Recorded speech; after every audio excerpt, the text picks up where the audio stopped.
अस्सलामुअलैकुम। आज 3 बजे के बुलेटिन में कहेंगे आपको खुशामदीद। मैं हूं आपके साथ महानूर अरशद और मैं हूं मोनिस रजा। हेडलाइंस आपने मुलाहिजा की। बुलेटिन का आगाज करेंगे। मरियम नवाज ने शहबाज शरीफ के मौक़िफ़ की तायद कर दी। कहा मुल्क में इस वक्त कौमी मुफाहमत की जरूरत है, लेकिन पीटीआई का इस मुफाहमत में कोई हिस्सा नहीं है। हुकूमत से कोई मुफाहमत मुमकिन नहीं। शहबाज शरीफ ने कौमी हुकूमत के लिए इत्तिफाक राय की बात की। नवाज शरीफ ने अपने हिस्से की सजा भुगत ली। हुकूमती इंतकाम के सामने पेश होना अक्लमंदी नहीं। अगर मगर का कोई जवाब नहीं, नवाज शरीफ वतन जरूर आएंगे। मरियम नवाज मीडिया से गुफ्तगू में मरियम नवाज ने कहा कि हुकूमत अपनी हरकतें ठीक नहीं कर रही, मीडिया की जुबान बंद करना चाहती है। मीडिया रेगुलेटरी बिल मीडिया को धमकाने की कोशिश है। मीडिया को डराने और दबाने की कोशिश न की जाए। हुकूमत मुखालफीन को रास्ते से हटाना चाहती है। जो इस मुल्क का हाल इस हुकूमत ने कर दिया है, मुझे नहीं लगता कि इनके साथ बात भी करनी चाहिए। मुफाहमत तो बहुत दूर की बात है। आई पर्सनली थिंक उन्होंने नेशनल कंसेंसस की बात की थी। ये जो हुकूमत है इसको बाहर रखें और बाकी जो पार्टीज हैं उनको इकट्ठे होकर सोचना चाहिए कि इस मुल्क को आगे कैसे लेके जाना है। जिस किस्म के सियासी इंतकाम का मोहम्मद नवाज शरीफ साहब सामना करके गए हैं, तो वो अपने हिस्से का पूरा कर्ज, बल्कि अपने हिस्से से ज्यादा जो कर्ज उन पर वाजिब था उससे कहीं ज्यादा अदा करके गए। मैं आज फिर ये बात कहना चाहती हूँ, इस हुकूमत के आगे इसके इंतकाम के आगे पेश होना कोई अक्लमंदी नहीं है। अगर मगर का कोई जवाब नहीं है, इंशाअल्लाह ताला मियां साहब जरूर आएंगे। मेरा एक ही बेटा है और उसका निकाह था, मैं नहीं जा सकी और उसकी इजाजत ना मैंने मांगी है ना मैं इनसे मांगना चाहती थी। मीडिया को रेगुलेट करना है, उसके लिए उनकी जबानबंदी करनी है, लेकिन अपनी हरकतें दुरुस्त नहीं करनी। मीडिया को खामोश कराने से या डराने से, धमकाने से मेरा नहीं ख्याल कि कोई फर्क पड़ेगा। शरीफ खानदान ने मुल्क को दोनों हाथों से लूटा। उनकी पॉलिसी माल बनाओ फिर इंतकाम का शोर मचाओ है। नवाज शरीफ वापस आने के बजाय लंदन में ऐश कर रहे हैं। वजीर मुमलिकत इत्तलात फरूख हबीब की नून लीग पर तनकीद। बोले मरियम नवाज केसेस के इल्तिवा के पीछे नहीं छुप सकती। मरियम नवाज भी मुल्क से बाहर जाना चाहती हैं। उनकी शादियां और कारोबार सब मुल्क से बाहर होता है, तो फिर ये लोग पाकिस्तान क्या लेने आते हैं। शहबाज शरीफ हो, उनके ऊपर टीटीओ का केस है, इनके ऊपर एवनफील्ड का केस है। दोनों ने दोनों हाथों से मुल्क को जो है वो लूटा है। ये कौम को ये बताना चाहते हैं कि इक़्तिदार में आओ, माल बनाओ और उसके बाद इंतकाम का शोर शराबा डालना शुरू कर दो। नवाज शरीफ की तो सजाएं बहाल हो चुकी, उनको तो ये अदालतें वापस बुलाती नहीं, वो वापस नहीं आए। यहां पर जो उनकी साहबजादी हैं वो भी मुल्क से बाहर जाना चाहती। उन्होंने आज बड़ा अफसोस का इजहार किया, मेरे बेटे की शादी थी तो मैं बाहर नहीं जा सकी।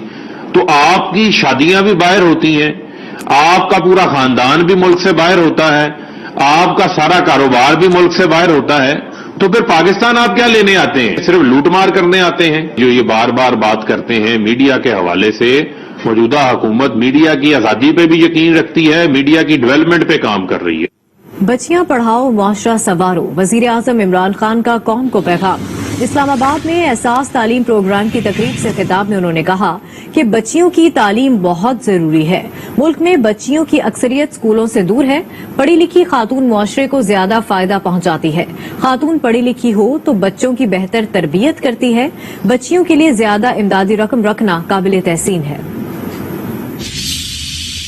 जो हमारी बच्चियां हैं वो ज्यादा स्कूल से बाहर है। बच्चियों की तालीम को बदकिस्मती से हमने वो अहमियत में इनके नाम दर्ज किए जाएंगे और अदालत के रूबरू इनका जो है रिमांड जो है वो हासिल किया जाएगा। बलूचिस्तान में तफ्तान के सहराई इलाके से मिलने वाली 3 लाशों की शनाख्त हो गई। जाँ बहक अफराद के नाम खलीक, सज्जाद और हाफिज बिलाल हैं। ये अफराद गैर कानूनी तौर पर ईरान जाना चाहते थे, जिन्हें मजीद पैसे न देने पर स्मगलर्स ने सहरा में गाड़ी से उतार दिया था। तीनों अफराद भूख और प्यास से जिंदगी की बाजी हार गए। इंसानी स्मगलर्स गिरोह के एक कारिंदे को गिरफ्तार कर लिया गया। मरकजी मुलजिम सईद की गिरफ्तारी के लिए छापे मारे जा रहे हैं। रावलाकोट आजाद कश्मीर के नवाही गांव खड़क में घर में पुरस्कार धमाका हुआ, जिसके नतीजे में खातून और 3 बच्चे जख्मी हो गए। धमाके में घर को भी शदीद नुकसान पहुंचा। बम डिस्पोजल स्क्वाड और दीगर इदारे जय वक़्वा पर पहुंच गए हैं। अब जिक्र होगा दूध माफिया की मनमानी का। डेयरी फार्मर्स एसोसिएशन की आवाम को एक बार फिर लूटने की तैयारी। دودھ کی قیمت میں 20 روپے فی لیٹر اضافے کا اعلان کر دیا۔ سرکاری کاغذوں میں دودھ کے سرکاری نرخ 94 روپے ہیں، لیکن اتوار سے کراچی والوں کو دودھ پورے 150 روپے فی لیٹر ملے گا۔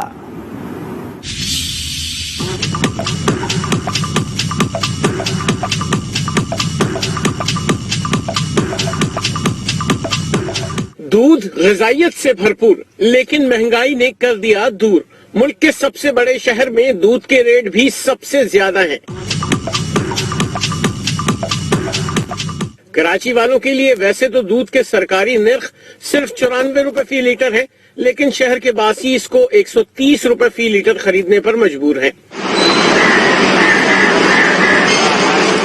اتوار سے تو دودھ کے ریٹ 150 کے ہندسے تک پہنچنے کا امکان ہے۔ کراچی والے افورڈ کر ہی نہیں سکتے 150 روپے کلو میں کیا لیں گے ہم؟ وہ کہاں سے پورا کریں گے بچوں کا؟ بچے دودھ پیتے بچے ان کے لیے کہاں سے لے کے جائیں گے؟ 100 روپے سے 120 130 اب 150 تو پہلے بھی تو حکومت روکتی تھی نا ان کاموں کو، اب کیوں نہیں روک رہی؟ شہری کہتے ہیں ڈیری فارمز نے تو کراچی والوں کو ہی دودھ دلائیں سمجھ لیا ہے۔ ابھی حکومت کو کرنا چاہیے، کیا کرتی ہے کیا نہیں کرتی، سب لوگ ملی بھگت ہے آپس کی۔ مہنگائی کی چکی میں پسے شہری سوال کرتے ہیں، حکومت معیار زندگی تو بہتر نہیں بنا سکتی، لیکن کیا دودھ کی قیمت کنٹرول کرنے کا اختیار بھی نہیں رکھتی؟ جیسے سبزی والا ہے، فروٹ والا ہے، کوئی بھی ہے اپنی مرضی سے ریٹ چلاتا ہے، اس کو کوئی پوچھنے والا نہیں ہے کہ آپ یہ چیز مہنگی کیوں دے رہے ہیں، تو پھر یہ تو گورنمنٹ کو ہی دیکھنا ہے نا۔ ڈیری فارمرز نے سرکار کی دھمکیوں کو دودھ میں پانی کی طرح ملا دیا ہے، جب ہی تو 94 روپے فی لیٹر کو دھڑلے سے 130 روپے بیچ رہے ہیں، اور اب اس کو 150 روپے فروخت کریں گے، کیونکہ حکومت تو ان کے لیے اس بھینس کی طرح ہے جس کے آگے جتنا بھی بین بجا لیں کوئی فرق نہیں پڑنے والا۔ دودھ کی قیمت ڈالر مہنگا ہونے کی وجہ سے بڑھائی، صدر ڈیری فارمرز ایسوسی ایشن شاکر گجر کی انوکھی منطق، کہتے ہیں حکومتی پالیسیوں نے ہمیں یہ اقدام اٹھانے پر مجبور کیا۔ کمشنر کراچی نے 5 سال سے قیمتوں میں اضافے کا نوٹیفیکیشن جاری نہیں کیا۔ وہ چاہتے ہیں کہ ہم نوٹیفیکیشن کے لیے انہیں رشوت دیں، لیکن اب ایسا نہیں چلے گا۔